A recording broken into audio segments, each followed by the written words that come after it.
అందరికీ నమస్తే welcome to garam garam వార్తలు ఎట్లున్నారు అందరూ అంత మంచి కదా మస్తు వార్తలు పట్టుకొచ్చినాయాల మీకోసం ముందుగా అయితే హెడ్లైన్స్ చూద్దాం పారి పేకాట పాపారావు అవతారం ఎత్తిన రాజేషు ఇక్కడ కొత్త కొత్త స్కీములు పెడుతున్నారబ్బా నాలాంటి ఆటగాళ్ళ కోసం ఇక పండగే పండగ పోలీసుల మీదనే చేస్తున్నారు దాడులు ఏం చెప్తారో మరి కూటమి నేతలు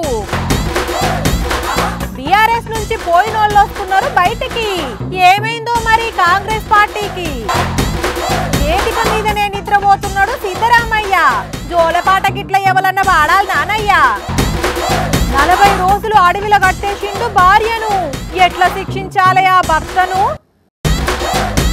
మనల్ని ఎవడ్రా ఆపేది అన్న మాటతోని కొందరికి భూమి మీద కాళ్ళే ఆగుతలేవు చింతకొమ్మలెక్కి సిందులేయాలని చూస్తున్నారు కడపడ్డోళ్ళ కండ్లు వీకుతాం అన్నట్టేమే వదులుతున్నారు బజార్లనే బరి తగ్గించుకుంటా కాకిల మీద కూడా కన్నెర్ర చేసుకుంటా కత్తులు పట్టేటందుకు సైతం వెనకాడం అన్నట్టే కథలు పడుతున్నారు దాడులు చేస్తున్నారు కూడా మనల్ని ఎవడు రాపేది అక్కడ ఇది నిన్న మనల్ని ఎవడు రాపేది అక్కడ డ్యూటీలో రావాలని చెప్పి యూనిఫామ్ కూడా లేదా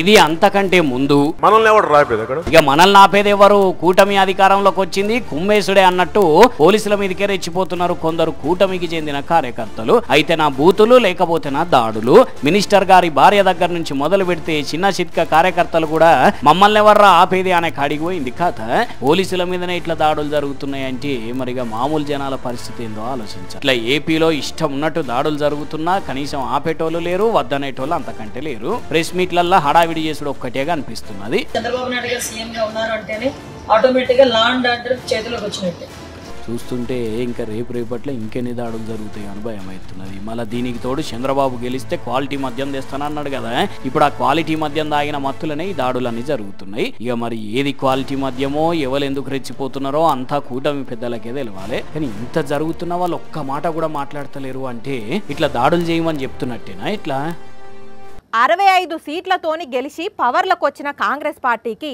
దగ్గర 10 మంది ఎమ్మెల్యేలు దగ్గరేండ్రు కొందరు కండువా కప్పుకున్నారు ఇప్పుడు చేరింది తక్కువ మందే కొద్ది రోజుల్లో మళ్ళా కొంతమంది వస్తారు కాంగ్రెస్ పార్టీ కండువా కప్పుకుంటారు అసలు బీఆర్ఎస్లో ఎవరు ఉండరు అప్పట్లో మా పార్టీని ఎట్లా దెబ్బతీసిండ్రో ఇప్పుడు కూడా మీ పార్టీని దెబ్బతీస్తామని కాంగ్రెస్ వాళ్ళు మైకుల ముంగట మస్తు చెప్పిండ్రు జరంతా బీఆర్ఎస్ వాళ్ళు కూడా డల్ అయినట్టే కొట్టిండ్రు కదా కానీ తెలంగాణ ముఖ్యమంత్రి పిసిసి చీఫ్ రేవంత్ రెడ్డికి గట్టి దెబ్బే దాకిందులో సొంత జిల్లా ఎమ్మెల్యే కృష్ణమోహన్ రెడ్డిని ఏరి కోరి చేతిలో చెయ్యేసి కాంగ్రెస్ పార్టీలోకి పట్టుకపోతే పట్టుమని 10 రోజులు కూడా ఉండకుండానే ప్లేట్ పిరాయించిండు సీదా అసెంబ్లీలోనే కేటీఆర్ ను కలిసిండు సొంత పార్టీల షరీకైండు పాత దోస్తులతో పురుసతగా ముచ్చటబెట్టిండు అయితే గద్వాల నియోజకవర్గంలో కాంగ్రెస్ పార్టీ లీడరు మాజీ జెడ్పీ చైర్పర్సన్ వర్గంతో పొసగకపోవడం ఒకటైతే ఇన్ని రోజులు కారు పార్టీలో ఉన్న కార్యకర్తలు ఇమడలేక చెయ్యి పార్టీలతో సోపత్ చేయలేకపోయేసరికి మళ్ళా సొంత గూటికే చేరిండని టాకిన్ వస్తున్నది మళ్ళా సీఎం గిట్లా ఫోన్ చేసి పిలిస్తే పోతాడో ఉంటాడో రాజకీయం ఎడిదిరుగుతుందో కానీ ఈ ఎమ్మెల్యే ముచ్చట మాట్లాడుతుంటేనే ఇంకో దిక్కు భద్రాచలం ఎమ్మెల్యే తెల్లం వెంకట్రావు కూడా కారు పార్టీ లీడర్ను కలిసి మాట్లాడేసరికి ఆయన కూడా మళ్ళా గర్వాపసి అని గుసగుసలు వినబడుతున్నాయి అట్లా నీళ్ళు ఇద్దరే కాదు మళ్ళీ ఇంకో 2-3 ఎమ్మెల్యేలు కూడా మళ్ళీ సొంత గూటికి వచ్చి కారెక్కి కూర్చుంటారని గుసగుసలు వినబడుతున్నాయి కానీ రాజకీయాలే విచిత్రంగా ఉంటాయి పోండి 15 రోజుల కిందనే కేసీఆర్ అట్లా కేటీఆర్ ఇట్లా కారు పార్టీ రాష్ట్రాన్ని ఏం డెవలప్ చేయలేదు అని మైకుల ముంగట మాట్లాడిండ్రు ఇప్పుడేమో మళ్ళీ మా పార్టీ మాదే అంటున్నారు ఇంకా హైలైట్ ఏంటంటే పార్టీ ఇడిచిపోయిన లీడర్లను మళ్ళీ పార్టీలకు వస్తామని కాళ్ళు మొక్కినా తీసుకోము అని చెప్పిండ్రు ఇప్పుడు కాంప్రమైజ్ అయ్యి రమ్మని రమ్మని అన్నట్టే చేర్చుకుంటున్నారు గట్లుంటది చూడండి రాజకీయం అంటే ఆహా ఏమి నిద్ర పో లాలి పాడుతున్నది గాలి చల్లటి గాలిలో ఊయల ఊగాలి ఏంది అట్లా చూస్తారు డిస్టర్బ్ చేయకుండ్రి సారు నిద్రపోతున్నాడు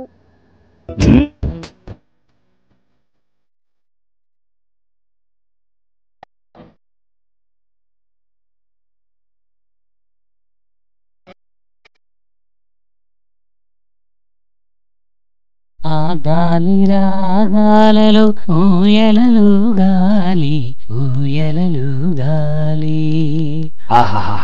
స్టేజ్ మీదనే ఏం నిద్రపోతున్నాడు కర్ణాటక సీఎం సిద్ధరామయ్య సారు. అరే ఒక దిక్కు స్టేజ్ మీద 100 మంది పైన ఉన్నారు, స్టేజ్ కింద 1000 మంది ఉన్నారు, ఇంకో దిక్కు మైకు సప్పుడు సంపిడిచి పెడుతున్నది. అయినా కూడా సార్కు గింత కూడా డిస్టర్బ్ అయితలేదు చూడండి. ఆకలి రుచేరు కాదు, నిద్ర సుఖమేరు కాదు అన్నట్టు కూర్చున్న కానీ కునుకుదీసింది ఇట్లా. అయ్యయ్యో కళ్ళద్దాలు జారిపోతున్నాయి కదా, సారు పట్టుకోండి, సారు పట్టుకోండి.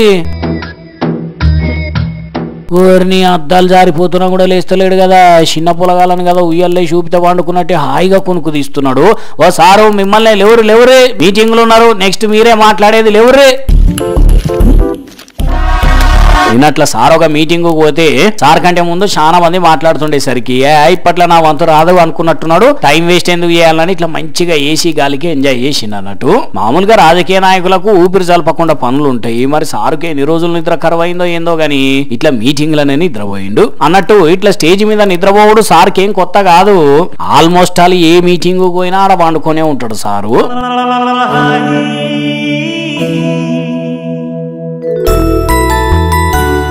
అట్లుంటది మరి సిద్ధరామయ్య సార్ అంటే. స్టేజీల మీద నిద్రపోవుట్లా సిద్ధరామయ్య సార్కు లేరు పోటీ, రారు సాటి ఎవ్వరు కూడా. కానీ పాపం సార్కి అసలు ఇంట్లో నిద్ర పట్టదు కావచ్చు, స్టేజీల మీదనే నిద్ర పట్టేటట్టున్నది. రేపట్లో ఏమైనా ఐటమటం అయిందంటే స్టేజ్ సప్పులు పెట్టుకొని వండుకుంటాడు కావచ్చు ఇంట్లో మంచిగా నిద్ర పట్టాలంటే. అదేదో సినిమాల రైలు పోతున్న సౌండ్ పెట్టుకొని వండుకుంటాడు కదా అల్లు రామలింగయ్య గట్లా.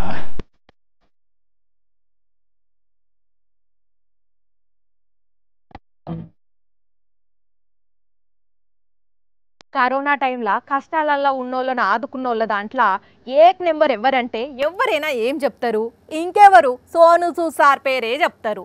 అది వరకు సినిమాలల్లో రియల్ హీరోగా పేరు తెచ్చుకున్న కరోనా తర్వాత రియల్ హీరో అయిపోయిండు, మస్తు పని చేసిండు, ఫుల్ ఫేమస్ అయ్యిండు, చిన్నపిల్లలకు మస్తు ఇష్టమైన హీరో అయిపోయిండు, చూసినాం కదా. అయితే ఇప్పుడు వార్త ఏంటంటే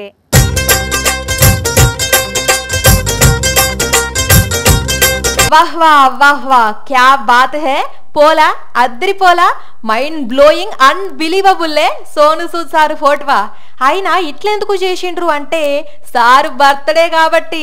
దేశంలో అందరూ విషెస్ చెప్పినట్టు మనం చెప్పితే ఏముంటది కిక్కు, మనం జరంత స్పెషల్గా ఉండాలనని స్పెషల్గా చెప్పాలనని ఈ రేంజ్లా అదరగొట్టిండ్రు. ఇంతకు వీళ్ళంతా ఎవరనుకుంటున్నారు, మన కుప్పంలో చదువుకునే స్కూల్ పిల్లలే.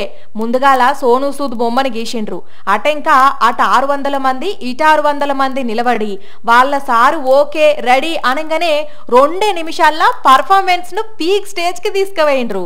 కరోనా టైంలో ఇబ్బంది పడుతున్నోళ్లను బయటి దేశాల నుంచి మన దేశానికి రప్పించడమే కాకుండా మన దేశంలో ఇబ్బంది పడుతున్నోళ్లను సొంతిళ్లకు చేర్చి ఎంతో మందికి ఇప్పటికీ వైద్యం అందిస్తున్న సోను సూద్ కు గరం గరం వార్తల తరపునకెళ్ళి నుంచి హ్యాపీ బర్త్డే సార్, ఇసొంటి బర్త్డేలు మరెన్నో చేసుకొని పేదలకు సాయం చేయండి సార్. పని తక్కువ బిల్డప్ ఎక్కువ, రాక రాక ఆఫీస్కి వచ్చి 2 రోజులు లీవ్ కావాలి అర్జెంట్ పని ఉన్నది అని పానం మీద కూర్చున్నాడు. ఎందుకు అని అంటే ఆంధ్రాల వాళ్ళ కజిన్ పెండ్లున్నది, పోకపోతే మంచిగుండది అని పట్టుబట్టి లీవ్ తీసుకొని పోయిండు. మరి అక్కడ బరాత్ల నాగిని డాన్స్ చేస్తున్నాడో తీన్మార్ చేస్తున్నాడో చూద్దాము.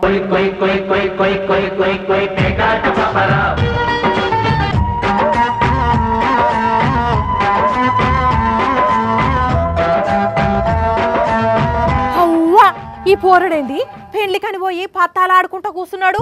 ఓ శనిగిన పత్తా మొక్కపోడా, జోకర్ కూడా రాలేదు. ఓ జోకర్ మొక్కపోడా, ఏం చేస్తున్నావు నువ్వు? రామేశ్వరం పోయిన శనీశ్వరం తప్పదన్నట్టు ఇక్కడికి కూడా వచ్చినావా? నీ దోస్తు పెండ్లు ఉన్నదని పోయినావు కదా. అవును, పెళ్ళి అయిపోయింది, వాళ్ళు హనీమూన్ కూడా పోయిండ్రు. అయితే ఏంటంటే ఇప్పుడు మరి నువ్వు ఇంకా అక్కడ ఏం చేస్తున్నావు ఆఫీస్ కు రాకుండా? వచ్చేది లేదమ్మా, ఇక్కడనే టెంట్ వేసుకొని ఉంటా. టెంట్ వేసుకొని నిరాహార దీక్ష చేస్తావా? ఏపీలోనే ఉండి ఇట్లా హాయిగా ఆటలు ఆడుకుంటూ ఎంజాయ్ చేస్తా. ఎంజాయ్మెంట్ ఏంది, ఆటలేంది? ఆటలు ఆడుతున్నావా ఆఫీస్ కు రాకుండా? ఇక్కడ కొత్త కొత్త స్కీమ్లు పెడుతున్నారబ్బా నాలాంటి ఆటగాళ్ళ కోసం. ఇక పండగే పండగ. అంటే ఆటల పోటీలు పెడుతున్నారా ఎట్లా? ఎస్, తరతరాలకు వస్తున్న ఆట. అబ్బో, ఏం ఆటనో అది? పేకాట. పేకాట పేకాటనా? పేక ముఖ్య కదా అని పీకేస్తే పీక కోస్తా. ఓ మెంటల్ ఫెల్లో, పేకాట చట్టరీత్యా నేరం. పేకాడితే పోలీసోళ్ళు పట్టుకపోతారు తెలుసా? రాష్ట్రంలో అందరితో పత్తాలు ఆడించేందుకు ఒక గొప్ప స్కీమ్ రెడీ అవుతుంది. నీకేం తెలుసు? పేకాట ఆడిచ్చే స్కీమా? అదేం దిక్కుమాలిన స్కీమ్ రా నాయన. Anantapuram urban TDP MLA Daggupati Venkateswara Prasad sir చెప్తాడు, విను. ఇంకా మనకి ప్యాకాడ ఆమెలేదు దాదాపు 4-5 years అయితే తీసేసి కలెక్టర్ గారితో మాట్లాడి ఈ క్లబ్లు ఓపెన్ చేయించమని చెప్పేసి కోరడం జరిగింది. దాంట్లో భాగంగా కలెక్టర్ గారితో మాట్లాడడం జరిగింది. అది నాట్ ఓన్లీ అనంతపూర్, చాలా స్టేట్ లో మొత్తం క్లబ్లు చేసినారు. సీఎం గారు దృష్టికి తీసుకెళ్లి దీన్ని సాల్వ్ చేస్తామని చెప్పేసి విన్నావా? పేకాట క్లబ్బులు ఓపెన్ చేయించి అక్కడ పత్తాల ఆట షురూ చేపిస్తాడట. కావాలంటే చంద్రబాబు సార్తో కూడా మాట్లాడతాడట. ఎప్పుడన్నా ఒకసారి అట్లా టైంపాస్కి పోయినా కూడా మంచిగా ఆట ఆడాలి కదా, అందుకే ఒక్కరినే కూర్చొని మరి ప్రాక్టీస్ చేస్తాను. సరిపోయారు ఇద్దరు. ఇచ్చిన హామీలు అమలు చేసే శాత కాదు గాని పత్తాలాట ఆడిపించే కాడికి వచ్చిండ్లా ఏం గోసరాని ఆయన ఇది. సరే కానీ నాదొక డౌట్, ఏందో అక్కడ ఎక్కడో ఒలింపిక్స్ ఆటల పోటీలు జరుగుతున్నాయి కదా. అవును, ప్యారిస్ లో అవుతున్నాయి. అక్కడ ఈ పత్తాలాట ఉండదంటవా? ఎందుకు ఒలింపిక్స్ కు పోయి పేకాడతావా? ఎస్, అదే ఆలోచిస్తున్నా. గట్టిగా అడిగితే ఎమ్మెల్యే సార్ ట్రైనింగ్ కూడా ఇప్పించేటట్టున్నాడు. నువ్వు ఆడిదాకా పోవడెందుకు? బాబు గారిని అడిగితే ఏకంగా ఒలింపిక్స్ నే ఇక్కడికి రప్పిస్తా అంటాడు. పని చేయి, నువ్వు కూడా రారాజు చక్కగా. బోర్ కొడుతుంది, ఇద్దరం కలిసి ఆడదాం, ప్రాక్టీస్ అన్న మంచిగా అవుతుంది. బండి ఎత్తేస్తా బద్మాష్గా. ఎట్లా కనిపిస్తున్నా నీకు? నువ్వైతే ఆఫీస్కి రా బిడ్డ, ఆ పేకతోనే నీ పీక ఓస్తా. కానీ సూషన్లా అనుల్లా అసలు పని పాతర పెట్టి పేకాట క్లబ్బులు తెరిపించి అందరితోని పత్తాలు ఆడిపిస్తారట టీడీపీ వాళ్ళు. గట్లున్నది వాళ్ళ పనితనం. రేపట్ల ఇంకేం చేపిస్తారో ఏందో కదా. అగ్గిపెట్టెలో పట్టే చీరను తయారు చేయాలంటే మన నేతన్నలతోనే అవుతుంది. అంత గొప్ప చేనేత కళాకారులు మన నేతన్నలు.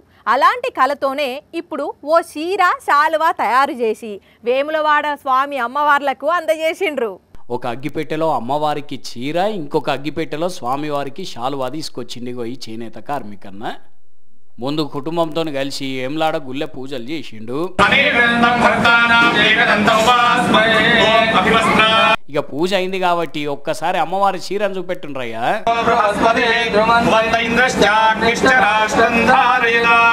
వా, చూసిండ్రా, అంత చిన్న అగ్గిపెట్టెల నుంచి ఇంత పెద్ద చీరను తీసిండ్రు. ఇక అట్లనే స్వామివారి శాల్వాను కూడా చూపెట్టండి అగ్గిపెట్టెలోంచి తీసి. వారెవ్వా, రెండిటికి రెండు భలే తయారు చేసిండు పోండి అన్న పేరు నల్లా విజయ్. రాజన్న సిరిసిల్ల జిల్లాలో ఉంటాడు. ప్రతి ఏడాది వేములవాడ రాజన్న దర్శనానికి వచ్చి వస్త్రాలు అందిస్తాడట. అట్లనే ఈ ఏడు కూడా సమర్పించిండు అన్నట్టు. అగ్గిపెట్టెల చీరను మరియు శాలువను ప్రతి ఏడాదిన్నర్థం 2 నెలలకోసారి వేములవాడ రాజరాజేశ్వర స్వామి అమ్మవారికి మరియు స్వామివారికి చీర, స్వామివారికి శాలువను ఇవ్వడం జరుగుతుంది. ఇంక ఈసారి తిరుపతి వెంకన్న స్వామికి కూడా అందిస్తాడట. తిరుమల తిరుపతి దేవస్థానం స్వామివారికి కూడా ఈ అగ్గిపెట్టెల చీరను, శాలువను ఇవ్వాలని మా స్వామివారి ఆశీస్సులు కోరుకుంటూ. కానీ ఏ మాట కామాట మన చేనేతన్నల టాలెంటే సూపర్. చిన్నప్పుడు చందమామ కథలల్లా రాక్షసులు ప్రజలను పీక్క తింటారు అని చదువుకున్నాం. ఆ రాక్షసులు కథలల్లనే కాదు, మనుషుల వేషంలా మన చుట్టే తిరుగుతున్నారు కొంతమంది. ఎంత ఘోరంగా తయారైందంటే వాళ్ళు చేసిన పనులు చూస్తే వీళ్ళకంటే ఆ రాక్షసులేనా ఏమనిపిస్తుంది.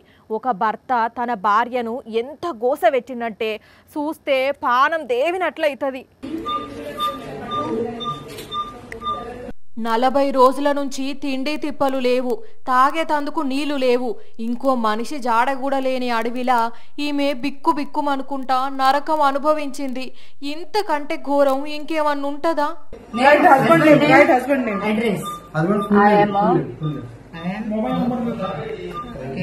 లలితా కుమారి అనే ఈ అక్క 50 ఏళ్ల అమెరికా సిటిజన్. 40 రోజులు నరకం నుంచి అదృష్టం కొద్ది బయటపడ్డది. ఈమె భర్తతోని కలిసి తమిళనాడులో ఉంటున్నది. ఈ మధ్య భర్తతోని భర్తలేదట. అందుకే వాడు ఈమెను వదిలించుకుందామని మహారాష్ట్రల సింధుదుర్గ్ జిల్లాలున్న అడవిలకు గొంచబోయి చెట్టుకు గొలుసులతో కట్టేసి పారిపోయిండట. పాపం ఆ అడవిల సహాయం కోసం ఎదురు చూసుకుంటా 40 దినాలు అట్లనే గడిపింది. ఎవరో గొర్రెలు కాసుకునేటాయన ఆమెను చూసి పోలీసులకు చెప్తే వాళ్ళొచ్చి ఆమె గొలుసులు తెంపి హాస్పిటల్కు తీసుకుపోయి ట్రీట్మెంట్ ఇప్పిస్తున్నారు. ఏమైంది అని అడిగితే చెప్పనీకి మాట కూడా వస్తలేదట. ఒక పేపర్ మీద తన వివరాలు రాసి చూపించిందట. చూషిన్లా ఎంత ఘోరంగా ఉన్నారో మనుషులు. కట్టుకున్నోడే తీసుకుపోయి అడవిలా అట్లా చెట్టుకు కట్టేసిండంటే ఏమనాలి వాణ్ణి? అసొంటోన్ని ఏం చేసినా తప్పలేదు అని అంటున్నారు ఈ ముచ్చట ఎరికైనోళ్ళు. శివరాత్రి పండుగ, నాగుల పంచమి, నాగుల చవితికి నాగువన్న పాములు, గుడి దగ్గర పుట్టల దగ్గర ప్రత్యక్షమవుతాయి. కొన్నిసార్లు పుట్టల పాలు పోస్తుంటే లేచి పడగ విప్పి కనపడుతాయి. పండుగ పూట ఆ నాగదేవత కనపడుతోని భక్తులు ఇంకింత తండోపతండాలుగా తరలొచ్చి దండాలు పెట్టుకుంటారు, ప్రత్యక్ష పూజలు చేస్తారు కదా. అయితే ఈడ మాత్రం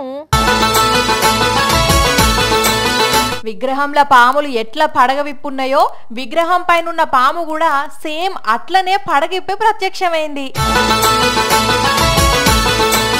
ఇంత అద్భుతమైన దృశ్యం ఎక్కడ అంటే మన పెద్దపల్లి జిల్లా ఓదెలల శంభులింగేశ్వర స్వామి అభయాంజనేయ స్వామి గుడి దగ్గరున్న మర్రి చెట్టు కిందున్న నాగదేవత విగ్రహం దగ్గర ముచ్చట. చుట్టుపక్కల పుట్టలు లేవు, ఎక్కడికెళ్ళొచ్చింది ఎవ్వరికి కనపడలేదు. డైరెక్టుగా భక్తులకు నాగదేవత విగ్రహాన్ని దర్శనం చేసుకుంటుంటే కనపడేసరికి సాక్షాత్తు ఆ తల్లే కదిలొచ్చి మనకు దర్శనం ఇచ్చింది. ఇంతకంటే భాగ్యం ఏముంటదని పూజలు చేసిండ్రు. ఇది వరకు పెండ్లైతుంటే ఫోటోగ్రాఫర్లు వచ్చి ఫోటోలు తీసి ఆల్బంలో పెట్టి ఇచ్చేటోళ్ళు.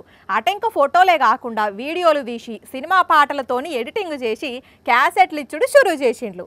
ఆ తర్వాత లగ్గానికి ముందే ప్రీ వెడ్డింగ్ షూట్ అని కొత్త కథ షురూ చేసిండ్లు.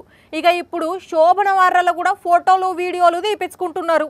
ప్రీ వెడ్డింగ్ షూట్ అంటే తెలుసు కదా, అట్లనే ఇది ప్రీ శోభనం షూట్ అన్నట్టు. అగ చూడండి, కొత్త పెళ్లి కొడుకు చేతికి మల్లెషెండు చుట్టిండు, ముసి నవ్వులు నవ్వుకుంటా అందరికి బై బై చెప్పి మెట్లెక్కి తలుపు తీసి అర్రలకు పోయిండు. అరే ఇదేందయ్యా ఇదే, ఆ అర్రల కెమెరామెన్లు రెడీగా ఉన్నారు. కొత్త పెళ్లి కొడుకు లోపలికి రాగానే తీరు యాంగిల్స్ లో వీడియో తీస్తున్నారు. అగో కొత్త పెళ్లి పిల్ల పాల గ్లాస్ పట్టుకొని పోతున్నది. ఆమె లోపలికి పోయిన తర్వాత కూడా కెమెరామెన్లు అక్కడనే ఉండి ఇద్దరిని కలిపి వీడియో తీస్తూనే ఉన్నారు. ఓరు దుంపదేగా మీరు ఇలా తగలడ్డారేంట్రా, మరి కనీసం ఆ తర్వాత నన్న ఫోటోగ్రాఫర్లు బయటకు వచ్చిండ్రా, అదే అర్రలో ఒక మూల కూర్చొని ఆయన సెకండ్ పార్ట్ కూడా షూట్ చేసిండ్రా అనుకుంటా సోషల్ మీడియాలో ఒకటే కామెంట్లు పెడుతున్నారు ఇప్పుడు ఈ వీడియో కిందనే డిజైన్లు. ఇక చూడండి ఎట్లున్నదో ఒక్కొక్కరి పైత్యం. ఏం చేస్తాం, ఇవాళ పిచ్చాలకు ఆనందం, లేకుంటే ప్రీ ఫస్ట్ నైట్ షూట్ అయింది. ఇక ఇన్ని వార్తలు చూసినాం కదా, ఇప్పుడు కొన్ని పొట్టి వార్తలు దన్నాదన్ చూసేద్దాం పాండ్రి. దునియా మీద ఎవ్వరికి రాని కష్టాలు ఉమ్మడి వరంగల్ జిల్లాల మందన్నలకే వస్తున్నాయి. మొన్నటికి మొన్న మహిబాద్ జిల్లాలో చెదారం వచ్చి ఒక అన్న చుట్టాల ముంగట ఇజ్జత్ తీసుకున్నాడా. ఇగో ఇప్పుడు హన్మకొండలో ఒక అన్న లైట్ బీరు కొంటే మొత్తం నాసే వచ్చింది. ముందుగాల పచ్చకీస కాబట్టి నీడకట్లా కనబడుతున్నది అనుకున్నాడట, కానీ మొత్తం ఊపి చూస్తే చెరువు నీళ్ళలో కదా పాకురు ఉన్నట్టే ఉండేసరికి నారాజు అయిన ఎత్తి కొట్టుకున్నాడు. కదా ఆవుకుంటే బీరు కొంచి పొట్ట కొట్టిర్రు కదరా అయ్యా అని ఫీల్ అయిండు. ఓ జూపల్లి సారు, ఈ మధ్య మందన్నలకు మస్తు తక్లీఫ్ అవుతున్నది, గిట్లా అయితే ఎట్లా, ఆబ్కారీ శాఖ ఆగం అవుతుంది సారు, జర నజర్ పెట్టి తిప్పలా తీర్చుండ్రి, మీకు పుణ్యం ఉంటది. కానీ శ్రీశైలంలో నిన్న 3 గేట్లతో నీళ్లను వదిలిన అధికారులు ఇప్పుడు ఇంకొక 2 గేట్లు ఎత్తి మొత్తం 5 గేట్లతోని నాగార్జున సాగర్ కు నీళ్లు ఇడిచిపెడుతున్నారు. అవి చూడండి, కృష్ణమ్మ ఉరకలేస్తుంటే ఎంత కండ్ల సంబరం అనిపిస్తున్నదో చూసేందుకు. దగ్గర 4 లక్షల క్యూసెక్లకు పైగా ఇన్ఫ్లో వస్తుంటే 1.5 లక్షల క్యూసెక్లకు పైగా నీళ్లను కిందికి వదులుతున్నారు. గేట్లు ఓపెన్ చేసిండ్రనే ముచ్చట తెలవంగానే మస్తు మంది పర్యాటకులు చూసేందుకు వచ్చేసరికి ట్రాఫిక్ అంతా జామ్ అయిందట అక్కడ. ఇక ఇవి మరి ఇయాల్టి గరం వార్తలు. మళ్ళీ రేపు ఇదే టైంకి మస్తు వార్తలతోని కలుసుకుందాం. అప్పటిదాకా చూస్తూనే ఉండండి సాక్షి టీవీ. టైం గుర్తున్నది కదా, రాత్రి 8:30కి, మళ్ళీ పొద్దుగాల 8:30కి ఉంటా మరి.